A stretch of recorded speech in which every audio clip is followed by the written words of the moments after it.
आज इस मंच से कि हमारी जो पुरखों की जो संस्कृति है हमें उसकी ओर लौटना ही होगा।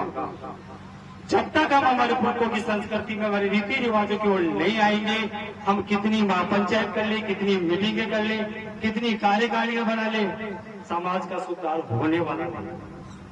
क्योंकि हमारी जो नई पीढ़ी है, हमारे बच्चे हैं, उनमें हम सामाजिक और नैतिक मूल्यों की परवरिश तो कर ही नहीं रहे।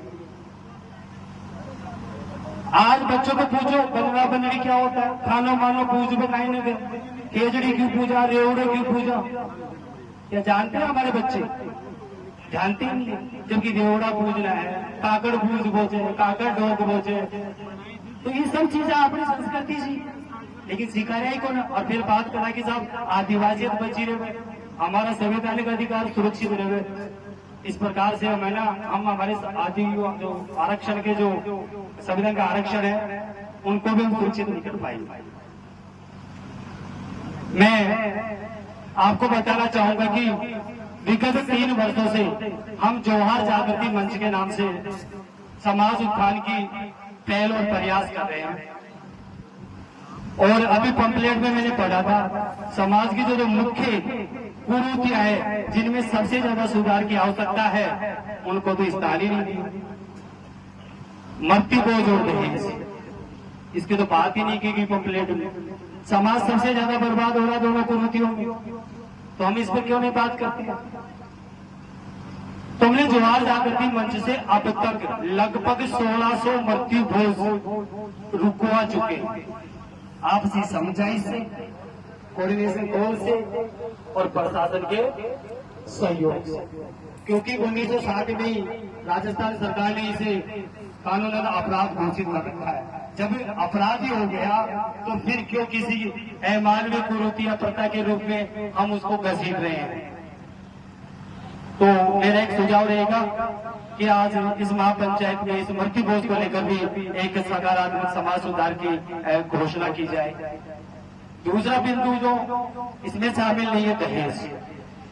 देखो भाइयों, करते एक शर्म कोने खेबा में दहेज की गाड़ी में बैठ रहा है, फिर समाज सुधार की बात करा, फिर समाज सुधार का उपदेश जाना है, तो आइया तो समाज को सुधरे। तो कहने का मतलब यह है कि मुझे समाज को नहीं सुधारा, मुझे सुधरना है। अगर मैं सुधर गया, मेरा भाई सुधर गया, आप सब सुधर, समाज तो अपने आप ही सुधर गया। समाज को बदनाम मत करो, समाज के कल्चर को बदनाम मत करो। समाज कभी नहीं बिगड़ा, हम समाज में रहने वाले हम बिगड़ गए। तो सुधार हमें स्वयं से करना है। तो मेरे बिल्कुल ये आग्रह रहेगा सम्मानीय मंच से, प्रभु जनों से, कि दहेज पे भी विचार विमर्श करें, मंथन करके इस दहेज प्रथा पे भी समाज इस बड़े स्तर से पूर्णतः प्रतिबंध लगाए, न कि गुप्त में ले लेना, आड़ में ले लेना, इस प्रकार का कोई है ना जो डोरा भरी नहीं होना चाहिए।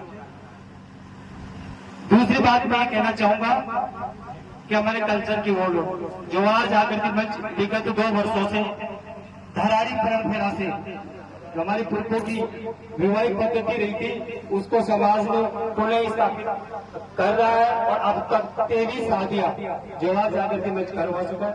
अंधविश्वास, पाखंड, बिना किसी दिखावे के धरारी परंपरा, दोनों गोत्र की, लड़का और लड़की, लाड़ा लाड़ी के दोनों जो कुल धराड़ी, कुल का जो वृक्ष होता है उसको साक्ष्य के रूप में दीपक जलाकर और अपने कल्चर के द्वारा शादियां करवाई जा रही है। हमारे बीच रालावास के सरपंच साहब विराजमान है, बिल्कुल साहब इनके सानिध्य में सहयोग और समर्थन से अभी 30 अप्रैल को मैं राजेंद्र जी बेपलाव की बहन की शादी धराड़ी परंपरा से